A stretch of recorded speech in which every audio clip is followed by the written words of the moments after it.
Hi Trinity friends, I'm here with my friend Otter and other friends, and we're starting Lent this week. If some of you may have come to the Ash Wednesday service and you already know what we're doing for Lent, but some of you don't.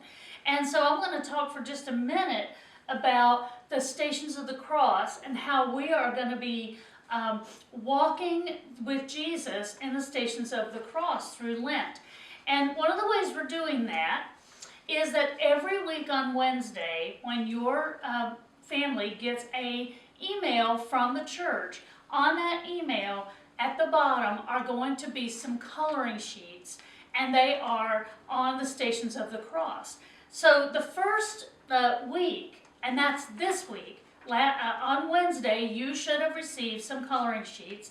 And if you looked at the coloring sheets, you maybe saw there was one hard coloring sheet and one coloring sheet that's not as hard.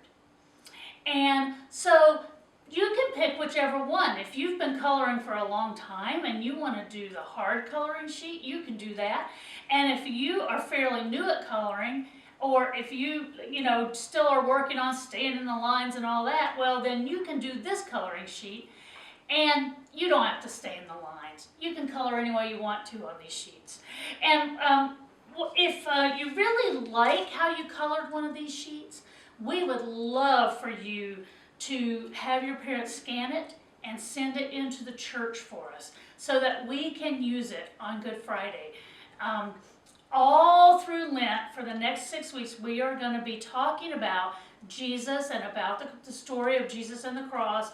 And then on Good Friday, you're going to be able to come to the church on Friday or Saturday and walk through the Stations of the Cross. And if you sent us coloring sheets, you will see your coloring sheets along that way. So, hope that you will want to do these.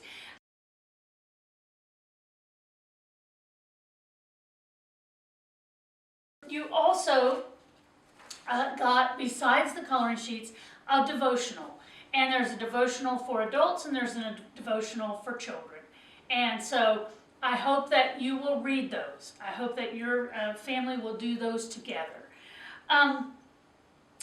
So, Otter, it's kind of a sad thing to talk about Jesus and the cross.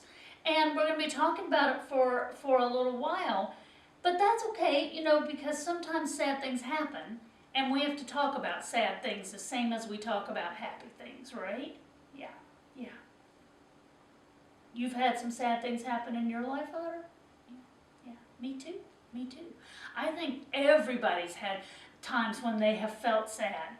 And so it's okay for us to talk about sad stories too.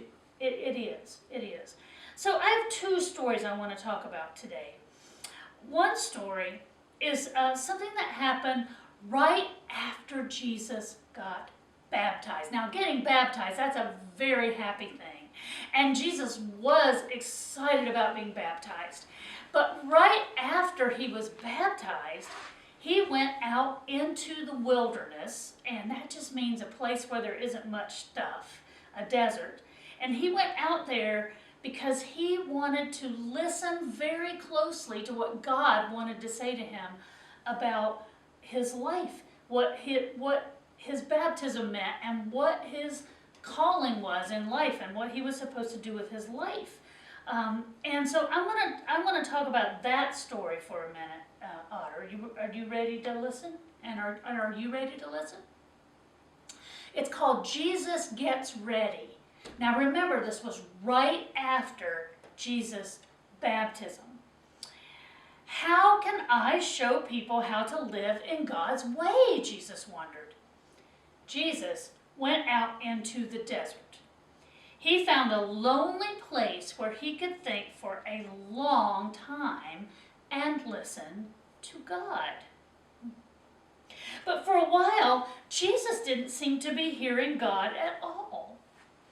Jesus began to hear an evil voice inside him.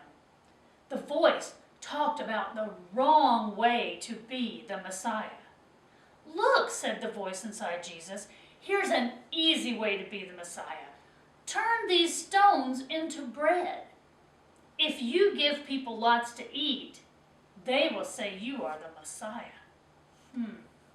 It would have probably been easy for him to turn those stones into bread, you think? Yeah, but no, said Jesus.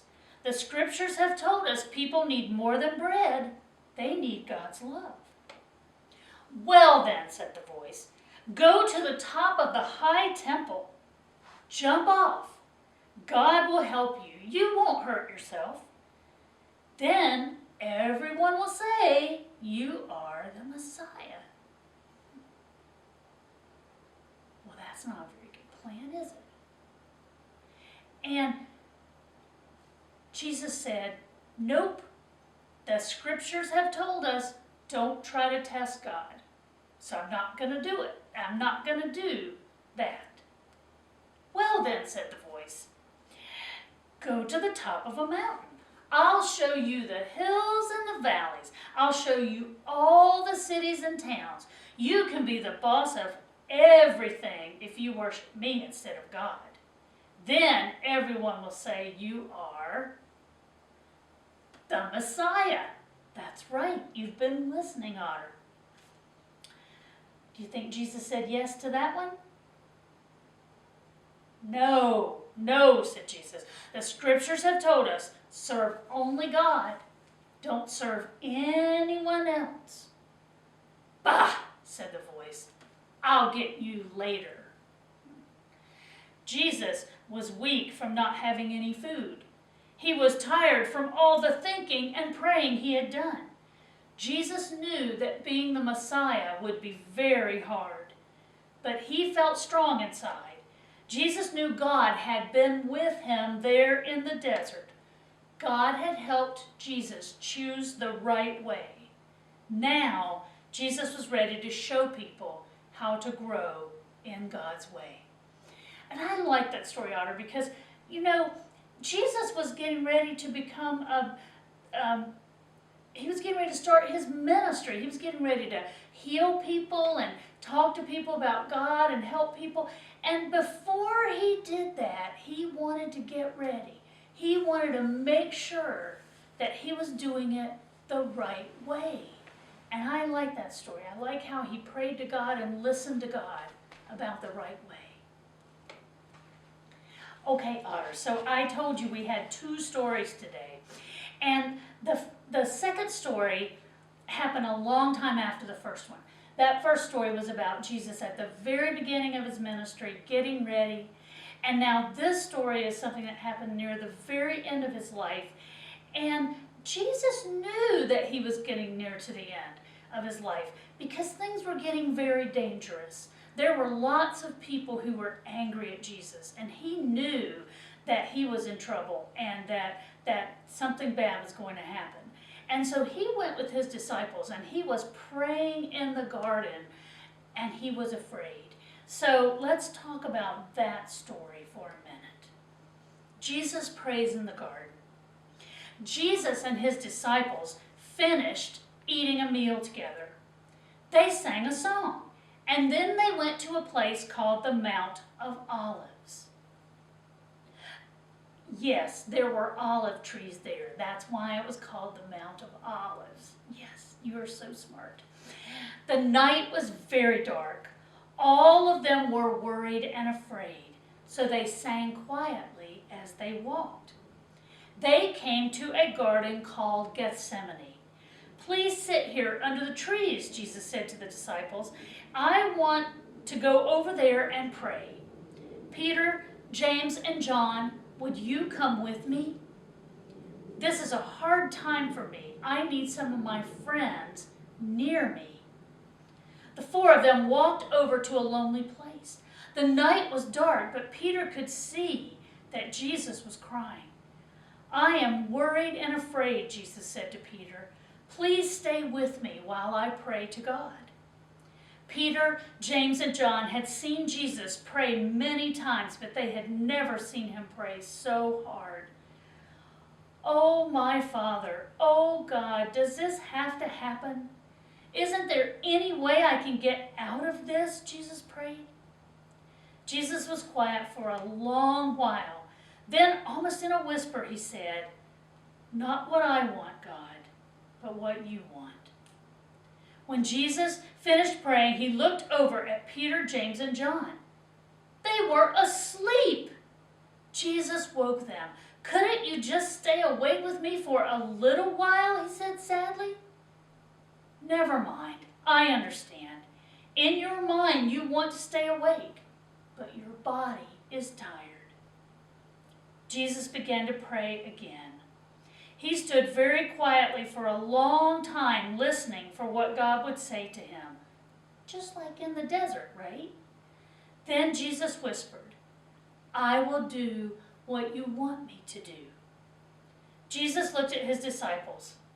They were asleep again.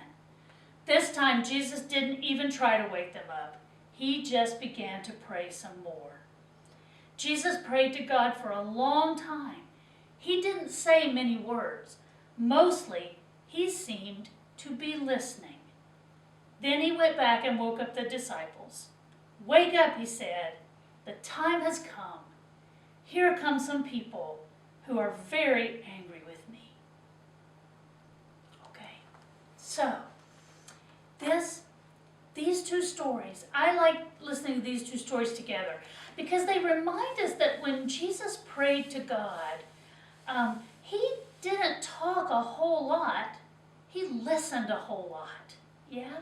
And he listened for what God wanted him to do. Just like in the desert when he was trying to figure out how is the best way to be the Messiah, he had to listen really hard to hear the right way to be the Messiah.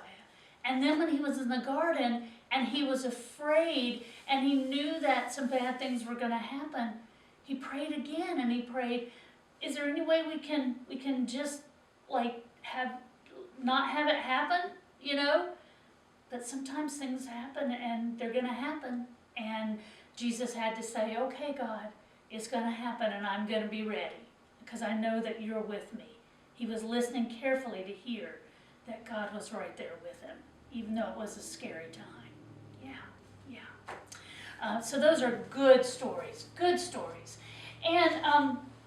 so we have a song we want to share. And this is a song we're going to learn over the next several weeks. And we're just going to learn the beginning part of it today. And the beginning part goes like this. You are my strength when I am weak. You are the treasure that I seek. You are my all in all. So here are the words. You are my strength when I am weak. And I was thinking about this song for today because when Jesus was in the desert and he didn't have much to eat or drink or anything really to eat and only a little bit of drink, he was weak, right? And he had to rely on God. And then in the garden, when he was afraid, again, he was praying to God for strength when he himself felt weak, right? And so you are my strength when I am weak. You are the treasure that I seek. You are my all in all. Okay? And so let's try that again. You are my strength when I am weak. You are the treasure that I seek. You are my all in all. One more time. You are my strength when I am weak. You are the treasure that I seek. You are my all in all. So as you do the coloring sheets for this week, or if you've already done them, as you do the devotional and think about it, I hope that you feel strong when you are weak too, because you know that God is with you and that you can pray to God anytime, just like Jesus did. And this coming Wednesday, look for the coloring sheets for the next 2 stations of the cross, and you're going to get those on Wednesday, and we'll talk about them next Sunday, okay? I'm so glad you came to be with us today.